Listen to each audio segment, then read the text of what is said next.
This Sunday, I was on a morning run, just finishing up back at my house when the dog from a neighbor's house just up the road started chasing through the middle of the road. I live on a fairly busy street where the speed limit is 45 miles per hour. It might sound unsafe to run on this road, especially given it doesn't have a sidewalk and the shoulder is only about 2 feet wide, but there's a side street with sidewalks and a lower speed limit only about 800 feet down the road, so I usually just stay vigilant to the road at the beginning and end of each run. The dog's owner's house sat in this stretch of road. Anyway, the dog chased me just about right up to my driveway, where it got hit and run over by a van and ultimately ended the life of. A series of unfortunate events only became worse for me when the dog's owner and his 3 small children came out hysterical that they had obviously lost their pet. Not to mention there were 3 more young children accompanying their parent in the van, obviously distraught by what they just witnessed as well. The whole neighborhood came out to see what had happened, where they come to find the dog's owner cussing me out for causing this disaster to happen. I tried to calmly state that I didn't intend for the dog to chase me and that I've been running on this stretch of road each week, but consoling the heartbroken family and onlookers was just about impossible at this point. After I realized there wasn't really anything I could do to improve the situation, I told the owner that I lived here and would be happy to do anything I could to help the situation. I went home, and after a few moments, the situation appeared to have ended. In hindsight, it may not have been the best idea to tell them where I lived, but I didn't think anything bad would come of me because of the situation.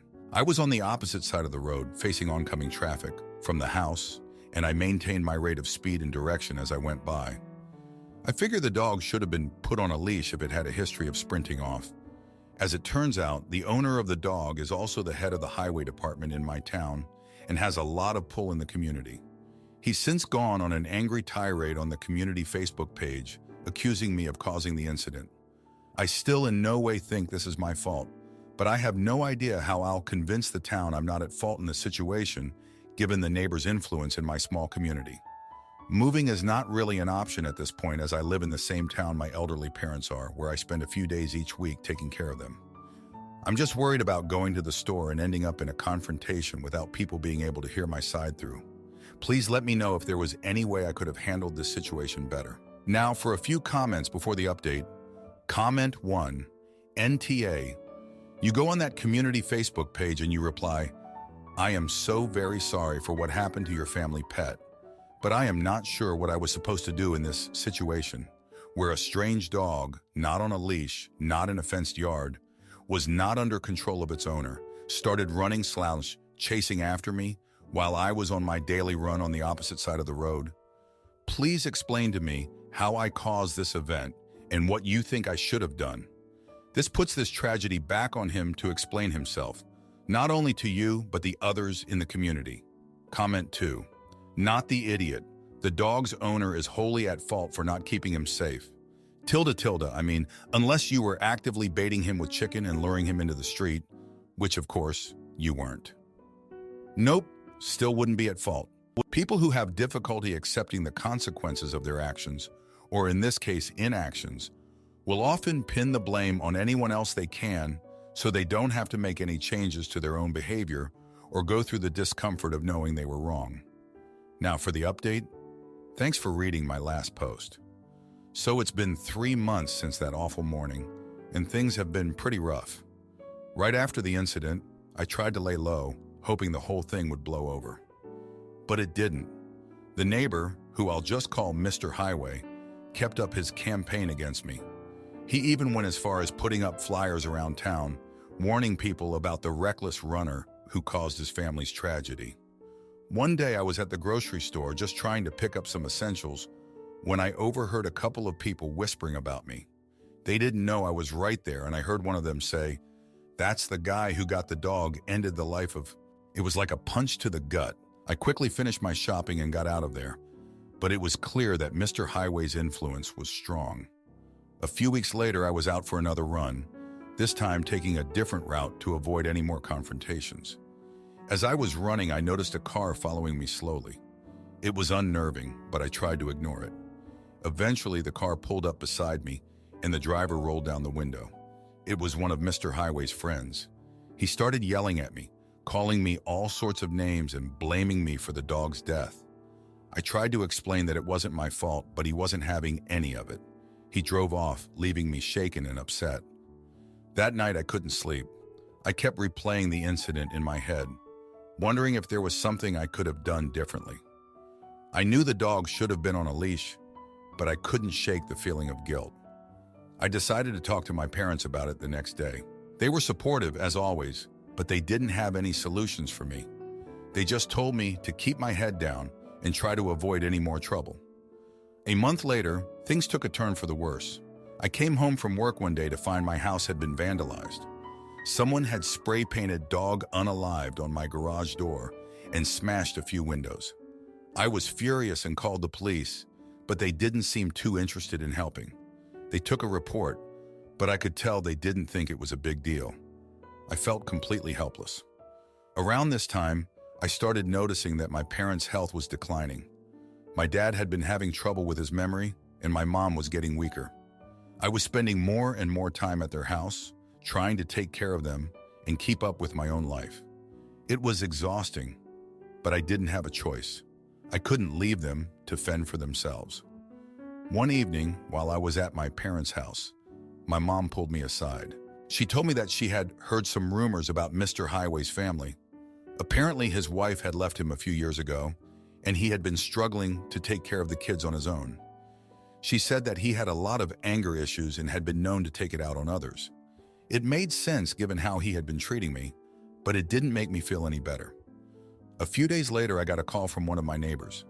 She told me that there was going to be a town meeting to discuss the incident and that I should be there to defend myself. I was nervous, but I knew I had to go. When I arrived at the meeting, the tension in the room was clear. Mr. Highway was there, along with a bunch of his supporters. I could see the anger in their eyes. When it was my turn to speak, I took a deep breath and tried to stay calm. I explained what had happened that morning, how I had been running on the opposite side of the road and that the dog had chased me. I told them that I felt terrible about what had happened, but that it wasn't my fault. I could see some people nodding in agreement, but others were still glaring at me. After I finished speaking, Mr. Highway stood up and started yelling at me. He accused me of lying and said that I had no right to be running on that road. He even brought up my parents, saying that they were a burden on the community and that I should just leave town. That was the last straw for me. I couldn't believe he would stoop so low. I left the meeting feeling defeated, but I knew I couldn't give up. I decided to reach out to a lawyer to see if there was anything I could do to clear my name. The lawyer was sympathetic and agreed to help me. We started gathering evidence, including witness statements and photos of the scene. It was a slow process, but I felt like I was finally doing something to fight back. In the meantime, I continued to take care of my parents. My dad's memory was getting worse, and my mom was having trouble walking. It was heartbreaking to see them like that, but I knew I had to be strong for them. One day, while I was helping my mom with her medication, she told me something that changed everything. She said that she had seen Mr. Highway's dog running loose before and that it had chased other people in the neighborhood. She had never mentioned it before because she didn't want to cause any trouble, but she knew it was important now. Armed with this new information, I went back to my lawyer. We tracked down a few other neighbors who had similar experiences with the dog. They agreed to provide statements, and we added them to our case. It was starting to look like we had a real chance of clearing my name. As the weeks went by, I started to notice a change in the way people treated me. Some of the neighbors who had been cold and distant were now more friendly and supportive.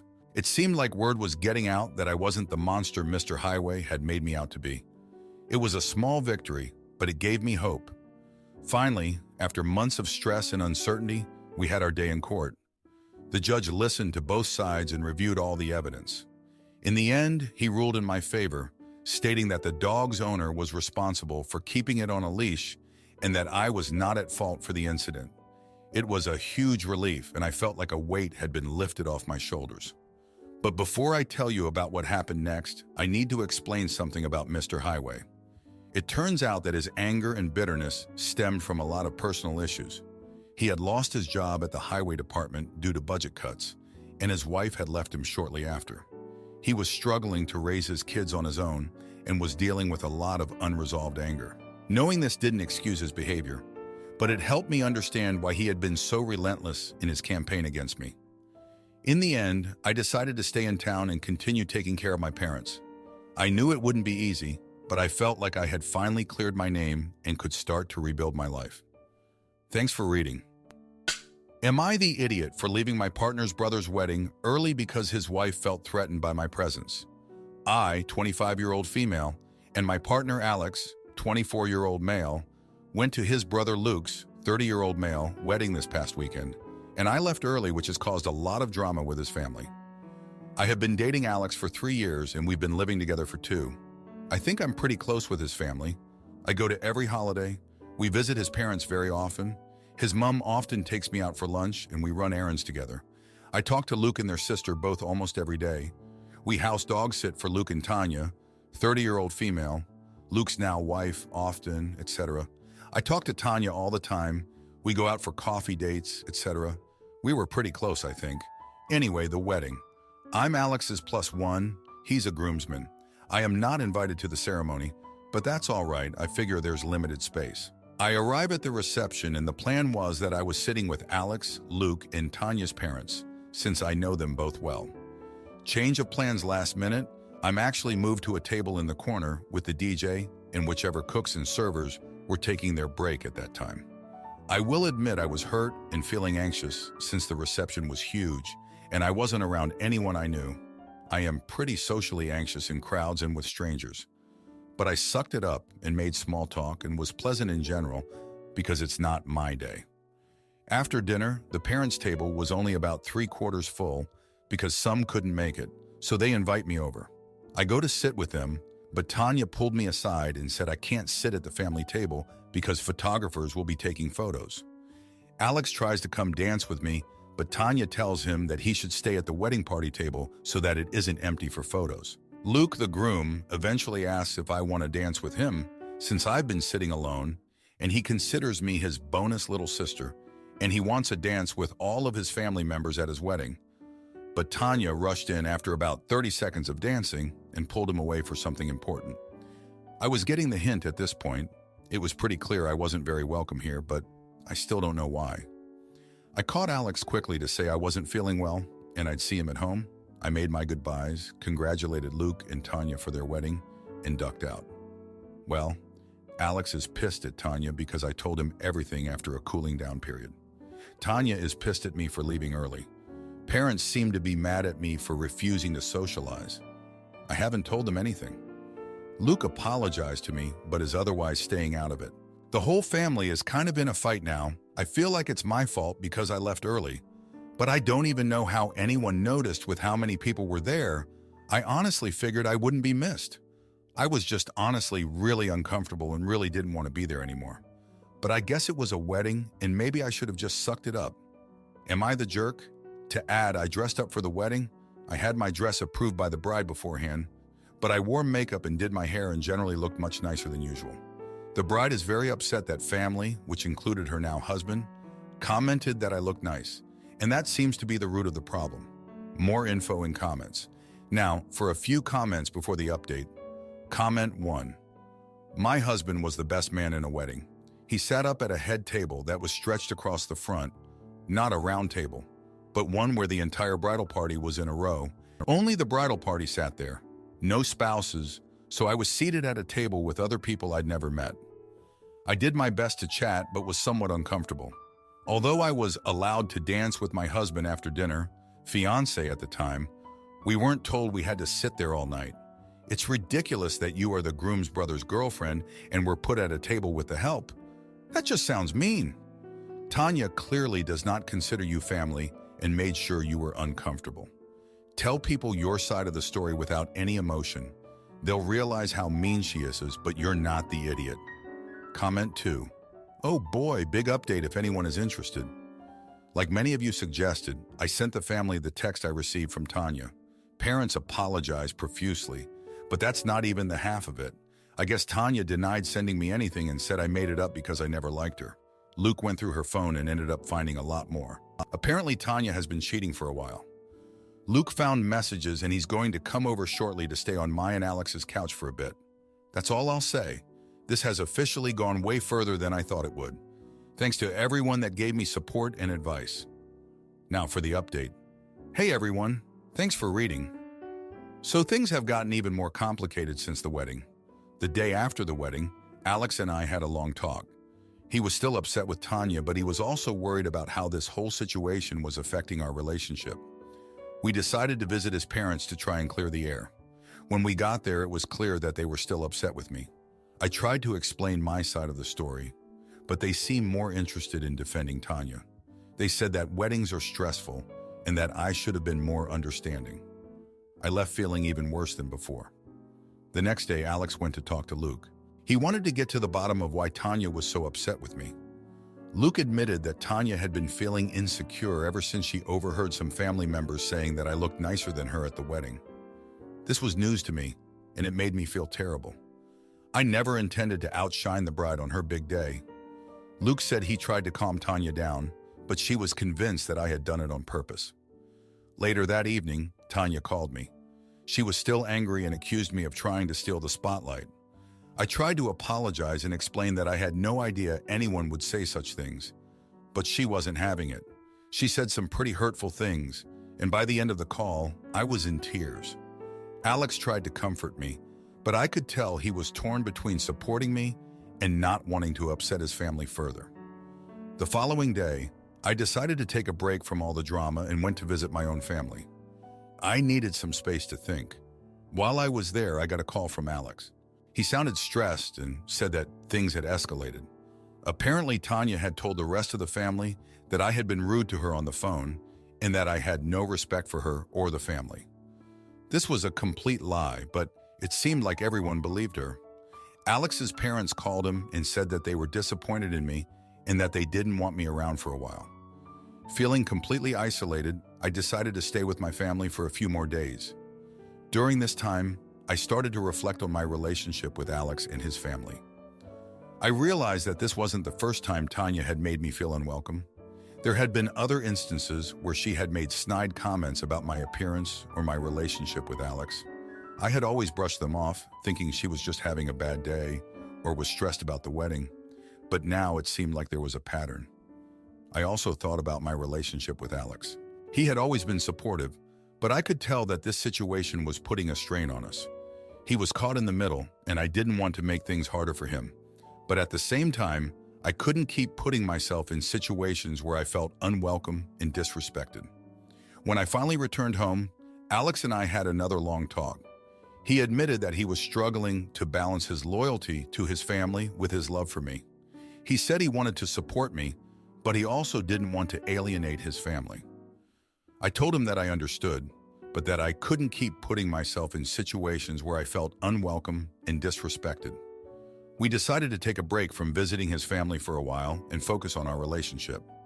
A few days later, I got a message from Luke. He apologized again for how things had turned out and said that he was trying to talk to Tanya about her behavior. He said that he didn't want this situation to ruin our relationship, but he also didn't want to take sides. I appreciated his honesty, but it didn't change the fact that I felt unwelcome in their family. As the days went by, I started to feel more and more isolated. I missed the close relationship I had with Alex's family, but I also knew that I couldn't keep putting myself in situations where I felt unwelcome and disrespected. I started to focus more on my own friends and family, but it was hard not to feel like I had lost something important. In the end, Alex and I decided to take a break from each other. It was a difficult decision, but we both felt that we needed some space to figure things out. I moved back in with my family for a while and started to focus on my own life. It was hard, but I knew it was the right thing to do. Looking back, I realized that this situation had brought up a lot of unresolved issues. Tanya's behavior had been a wake-up call, and it made me realize that I needed to stand up for myself more. I also realized that I needed to be more honest with Alex about how I was feeling. It was a tough lesson to learn, but I knew it would make me stronger in the long run. Thanks for reading. Am I the idiot for going to my son's t-ball game? Despite my ex-wife's demands and her affair partner's presence, 34-year-old male have been divorced from my ex, 31-year-old female, since December. We got divorced after I spent a summer trying to fix our marriage when I discovered her affair. After saying she'd never be faithful to me again, we separated and were finally over. We share our 4-year-old son, who is just my whole world. I only live in this town because we moved here for her to go to school, where she met the affair partner and left me. So I'm really only here for my son. He is currently playing t-ball and had his second game the other week, where the issue started. I'll spare some of the other drama for another post if needed, but after that game, my ex and I got into a few verbal arguments about how I treated her affair partner and mother, and that I was apparently rude and unwelcoming to them. I still don't know what I should have done in that situation. Was I supposed to be jolly and act like their affair and lies didn't matter? Like I was supposed to treat them as family? No thanks. I don't plan to be rude, but I don't see any need to be friendly either. I'm just neutral, as I'm tired of giving her or them any of my emotions. Now, to the issue, my son and his team were invited to the local AAA ball club for their season opener to meet the team and watch the game on a Wednesday. So I told my ex I would meet them there, as this was a fun event that I wanted to be present for with my son. She said that I was not invited and should not go, as it is her day to have my son, and because I created an uneasy feeling for her being around my ex, I shouldn't go. I took this very personally, as there was no way I was going to be denied time with my son for her issues. She said, "Well, if you're there, just know it's my right if we do not come at all." To which I responded, "I will be fine and can handle being around you all, so if you don't come, that's on your conscience." Well, I went to the game and she did not. She did not bring our son, so there I was as the only parent without their kid present for the game. I still joined the team as I'm an honorary coach and wanted to support them all, but I left soon after as I just didn't know what to do. I feel as if she has chosen her comfort over what was best for our son. I'm not even mad, just disappointed in realizing how selfish she is. But Reddit, am I the jerk? I know I have every right to be at my son's events, and I'm not going to sacrifice that time with him. But this was just hard to bear, so I'm seeking advice. I felt like my son was robbed of a wonderful moment, and that this will be a theme for our post-divorce life, and I don't want that for my kid. We have not spoken on the issue since it happened, and I'll be seeing her for the first time today to get my son back. She says we need to respect each other and act like stable parents. But then she goes and pulls this on me, which I feel is way more disrespectful, but could I be wrong? Thanks for your comments in advance. Now for a few comments before the update. Comment 1, OP, not the jerk, and I would document this and bring it up in court. Regardless if it's her day, your child has the right to not be isolated. By keeping him from the game, she isolated you. If you helped his team, you were bound to be expected to be there, period. Our court orders literally spell out that we must do what's in the best interest of our daughters. And if they're in sports extracurriculars, we have to suck it up. Comment 2, document, document, document. Stop having verbal conversations. Everything should be written unless it is an emergency. Have proof that she is the one not prioritizing your son. It is possible to go to an event and not interact and be cordial. It seems like she is regretting her decisions after seeing how you're still an active father, or her AP isn't all he is cracked up to be. Not the jerk. Now for the update. Hey everyone, thanks for reading my last post. So after the whole AAA ball club fiasco, things have been pretty tense. I picked up my son from my ex's place the next day, and she barely said a word to me. I could tell she was still fuming about the game, but I didn't want to get into another argument in front of our son. I just took him home and tried to focus on having a good time with him. A few days later, I got a call from my son's t-ball coach. He told me that my ex had called him to complain about me being at the game and how it made her uncomfortable. The coach was pretty understanding and said he didn't want to get involved in our personal issues, but he suggested that maybe we should try to work things out for the sake of our son. I agreed, but I knew it wasn't going to be that easy. Later that week, I got a call from my ex's mother. She wanted to meet up and talk about everything that had been going on. I was hesitant at first, but I figured it couldn't hurt to hear her out. We met at a local coffee shop, and she started off by apologizing for how things had gone down at the game. She said she understood why I was upset, but she also wanted me to understand that my ex was struggling too. She then dropped the news on me. She told me that my ex had been diagnosed with depression and anxiety shortly after our divorce. She said that my ex had been seeing a therapist and was on medication, but she was still having a hard time coping with everything. This was a lot to take in, and it made me see things in a different light. I realized that maybe my ex's actions weren't just about being selfish, but were also influenced by her mental health struggles. This new information put me in a tough spot.